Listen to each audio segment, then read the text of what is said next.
Bugungi natijalar bilan bo'lishamiz. Hozir matkani ichida 5 haftalik homiladorlikni ko'rib turibmiz. Bu patsientkamiz yoshlari 37-38 bo'ladi bu yil. Xo'jayinlari 45 yoshli pari, довольно-таки взрослый pari hisoblanadi bular.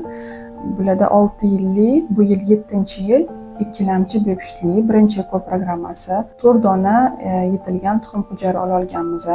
Ularni urug'lantirib, ikkitagina embrion chiqdi, yaxshi sifatli. Genetika qilmoqchi edik, genetikaga yetarli darajada material ololmadik. Shu sababli genetik tekshiruvdan o'tkazmaganmiz. Bitta embrionni birinchi ekishimizda shunaqa yaxshi natija berdilar. Haligacha birinchi ko'rinishi 2000 ga yaqin, juda ham katta показатель. Hozir matkada faqat bitta ko'rib turibmiz.